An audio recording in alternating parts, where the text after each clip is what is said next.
শ্রীমঙ্গল সেক্টরের পক্ষ থেকে আমি সেক্টর কমান্ডার হিসেবে আজকের এই পূজা মণ্ডপ ভিজিটে এসে আমি দেখতে পেলাম যে এখানে একটা সুন্দর সম্প্রীতিপূর্ণ পরিবেশে নিরাপদে আমাদের যে হিন্দু ভাইরা আছে তাদের পূজা পর্ব পালন করছে। বর্তমান সরকারের দিক নির্দেশনায় আমরা বিজিবি, আমাদের সাথে র্যাব, পুলিশ, বেসামরিক প্রশাসন সবাই মিলে আমরা চাই একটা সুন্দর পরিবেশে যেন সবাই যার যার ধর্ম সুন্দরভাবে পালন করতে পারে, এই ব্যাপারে আমরা বদ্ধপরিকর।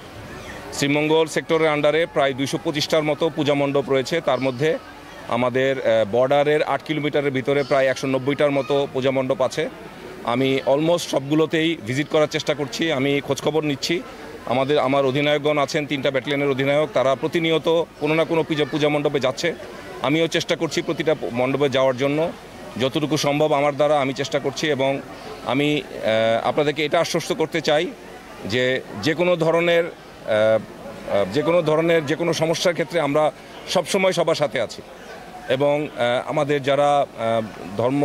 যারা হিন্দু ধর্মাবলম্বী ভাইরা আছেন তাদের যে কোনো সমস্যার সমাধানের জন্য আমাদের 24 ঘন্টা একটা কন্ট্রোল রুম খোলা আছে, তাদেরকে নাম্বার দেওয়া আছে। পুলিশেরও কন্ট্রোল রুম আছে, আমাদের বেসামরিক প্রশাসন যেটা আছে ইউএনের আন্ডারে ওটাও 24 ঘন্টা খোলা থাকবে। র্যাবেরও একটা কন্ট্রোল রুম আছে, তারাও 24 ঘন্টা অপারেটিভ থাকে। পাশাপাশি আনসারের লোকজন আছে এখানে।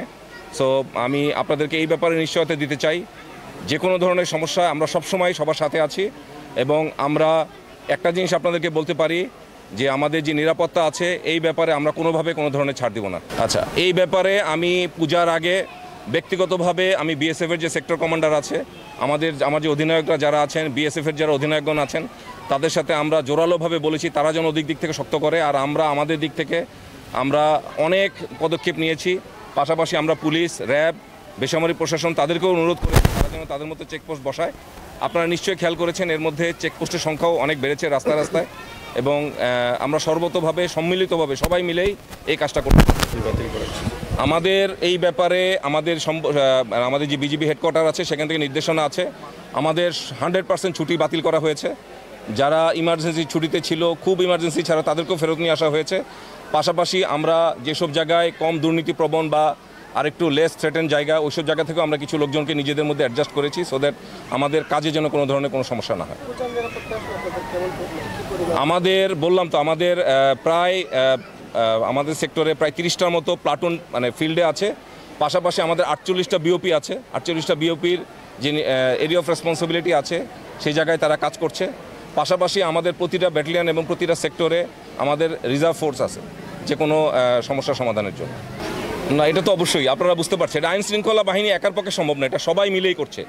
দেশের জনগণ আমাদের সাথে আছে, তারাও চাচ্ছে যে সবাই একটা সুন্দর পরিবেশ বিরাজ থাকুক।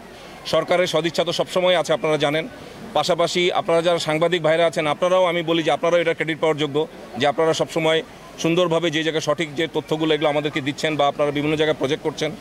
আমাদের বেসামরিক প্রশাসন আছে, তাছাড়া যে আরও অন্যান্য যারা আছে, পাশাপাশি সেনাবাহিনীও গ্রাউন্ড লেভেলে ডিপ্লয়েড আছে, তারাও অনেক প্রশংসনীয় কাজ করছে। তো সবার আসলে সম্মিলিত প্রচেষ্টাতেই এটা এই জিনিসটা সম্ভব হচ্ছে।